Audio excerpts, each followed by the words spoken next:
All right, so I guess we can start with Howard intros. I can go first. My name's Obino Armalu. I'm a sophomore computer science major from Dallas, Texas. And today I'm interviewing.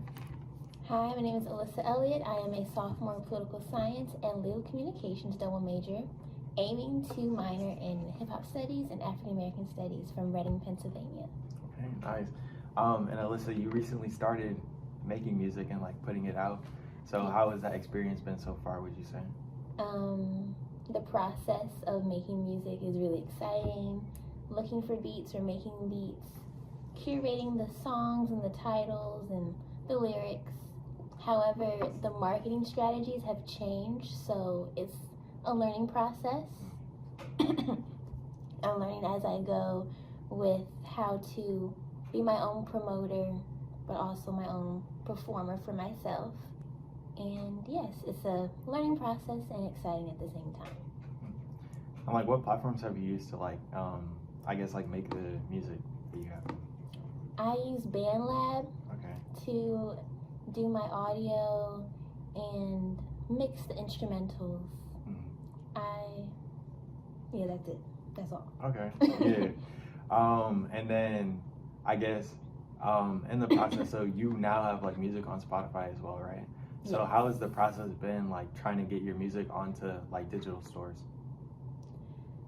It was a process of seeing which one is right for me. I know United Masters. I've been researching that, but I'm not going to get into that yet. I'm trusting a source that other students in the Warner Music Center have used, which is DistroKid. Yeah. And that's like a good beginner tool if you're like new to this, because they give you like images to print out or have templates for your social media, and also captions. They provide things to basically help you with your starting package as an artist. Yeah, okay. And then I guess so far in the process working with like DistroKid, have you like run into any issues? Yes. Honestly, I did not know that it is best to do the pre-save application and not just, hey, I want to release this. Yeah. Because when you just release, then it's out. Yeah. But if you do the pre-save and the whole, hey, I want to release this one day or in 2 weeks, that gives you time to pitch to Spotify playlist, get playlisted, so that decreases your listening activity. So you have less listeners on your songs. Yeah. So I suggest don't just release the song, plan a release date. Okay, and then I guess, would you say like there are like a lot of avenues to get your music onto digital stores, and like if so, do you think like that information is like available to like the majority of independent artists? I feel like there are so many that it's kind of too much. I don't like the idea of so many, because then that can be a confusion. I'm also trying to be an entertainment lawyer, so that's a lot of contracts, especially if you're like, okay, I wanna do this with United Masters, I want to do this with this one. There's so many different ads that it feels like we're on sale. Yeah, I feel like old music industry felt more of like,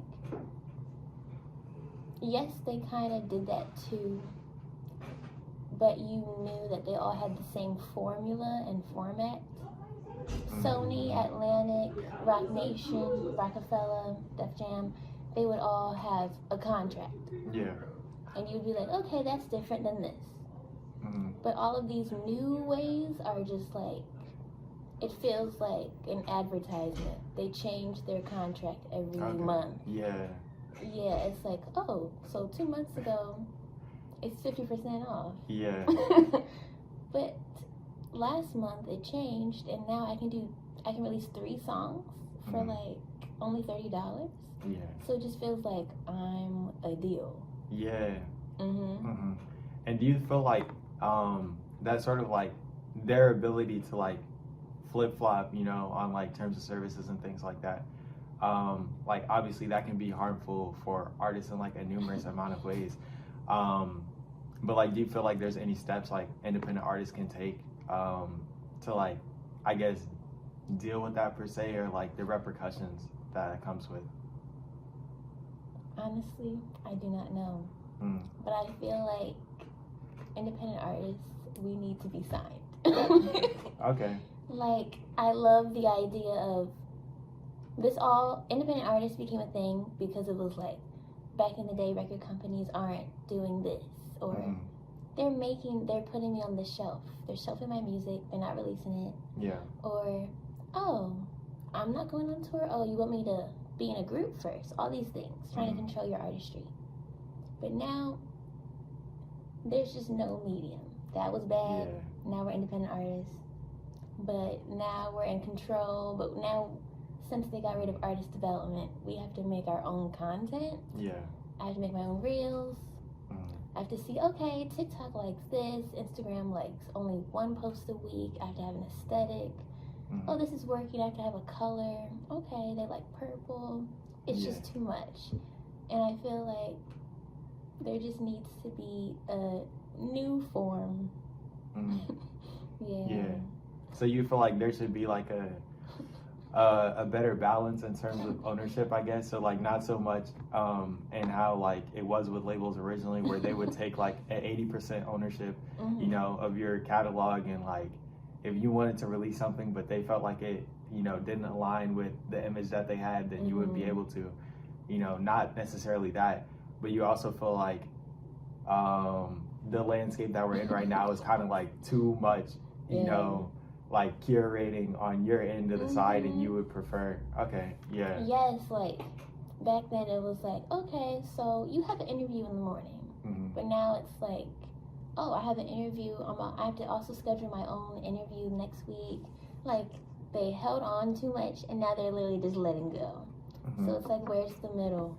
Like, we have amazing artists nowadays, and they're releasing less because they have to make their own videos. Like, Tori Kelly did an album, and she recorded her own music video while singing in the street. Yeah. But back in the day, they had budgets, and yes, they were controlling, but they still cared in their weird way. Even though I love back in the day. But yeah, there were some things wrong, but they still catered to the artist. Now it's just like, okay, well, is that what you want to do?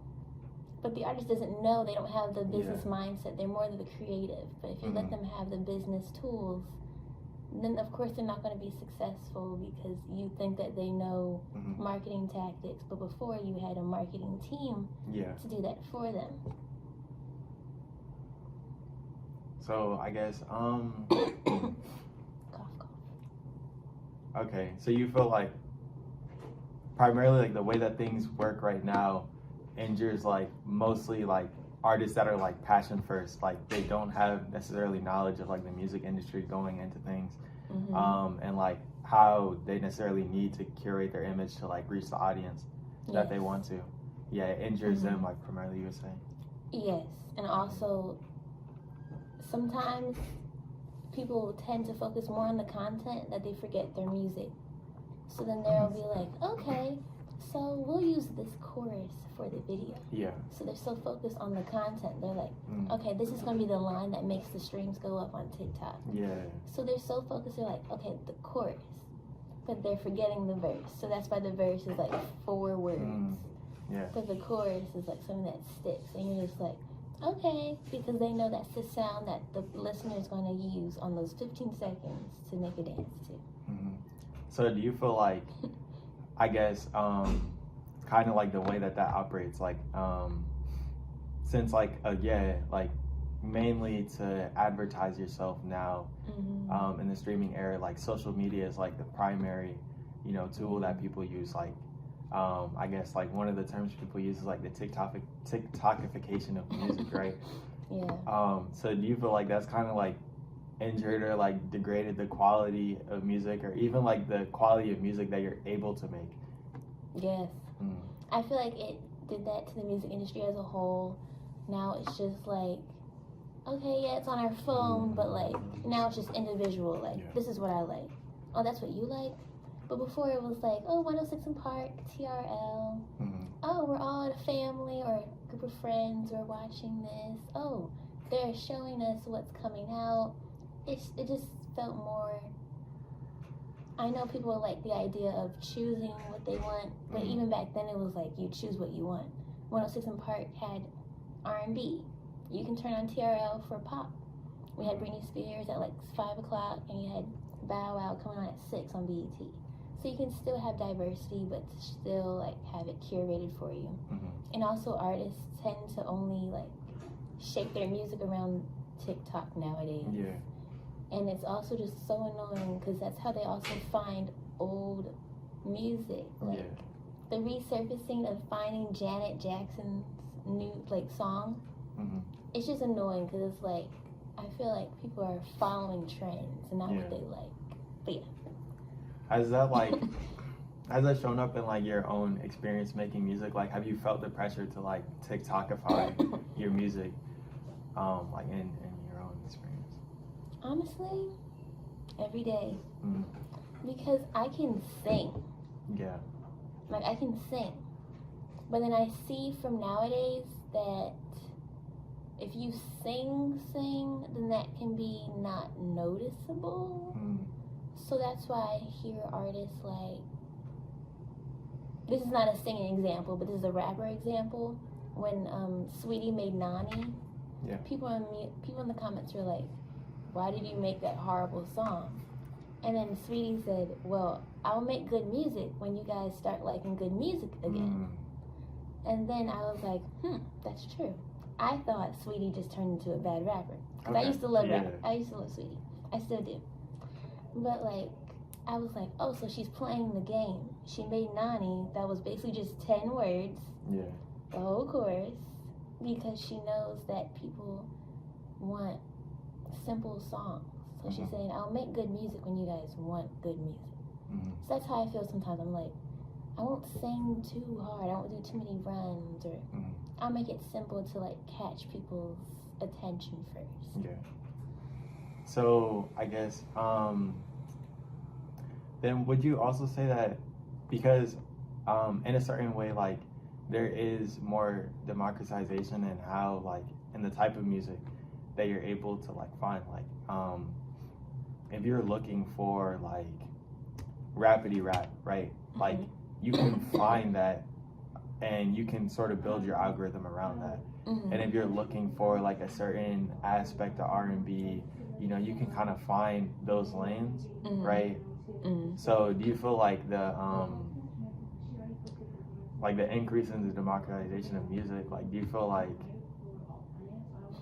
like that's beneficial, like in broadening audiences, or does that make it harder to like find people? I feel like it's harder, like the fact that we have to search for it. Yeah. It's like, why am I typing so many words? Like, if I want to hear like a good rap song, I have to be like 90s type feel, hip hop, old school. And it's like I just want to listen to like what were they called, Lost Boys, whatever, Renee or something. I just want to hear Mobb Deep. Yeah. So I have to type in so many words. But if I put rap, then it'll put like a random song that has like 5 words. Yeah. And if I want to say, if I'm in the mood for like Jill Scott, I have to put neo soul playlist, including Philly's blah blah. But if I put R&B, they'll give me a black artist who is obviously singing pop. Yeah. So I'm just like, oh. Do you feel like that's a consequence of like just the people that are building the type of algorithms, or you would say so? Okay. Because like I think probably a part of that issue is that, you know, like let's take Spotify for example. Like the people that are making the algorithms in Spotify, like the software engineers that are working on like the background of it, right? They might not have the prior knowledge, like of music history pretty much to like diversify, like, you know, this is what R&B sounds like, or this is what pop sounds like. So then you kind of end up with like algorithms that are generating music where you might have like you might have like Playboy Cardi and like in a playlist where like the picture on it is like Kendrick Lamar, you know. So it's that's like true. yeah. So do They're you like, feel oh, that's what it sounds like. yeah. Yeah. It works for me sometimes because that is what I like. But Okay. I'm like, Yeah. that's not accurate though. Mm-hmm. Like in my playlist right now, it has like soul. Yeah. Because I know, like, you're right, what you're saying, like, that's what they think. Yeah. So in my playlist that I saw yesterday, I was like, why does it have Mary Mary and Kirk Franklin? Yeah. But it has after that the Gap Band and Michael Jackson. Uh-huh. I'm like, I get that it's soul, Yeah. but that has nothing to do. I'm like, now they're mixing the two just because it's black and it sounds great. Mm-hmm. And then another playlist that had Miss Me by Drake, and I think it had Mary J. Blige. I was like, that's not the same sound. Yeah. I was like, that's black, but yeah.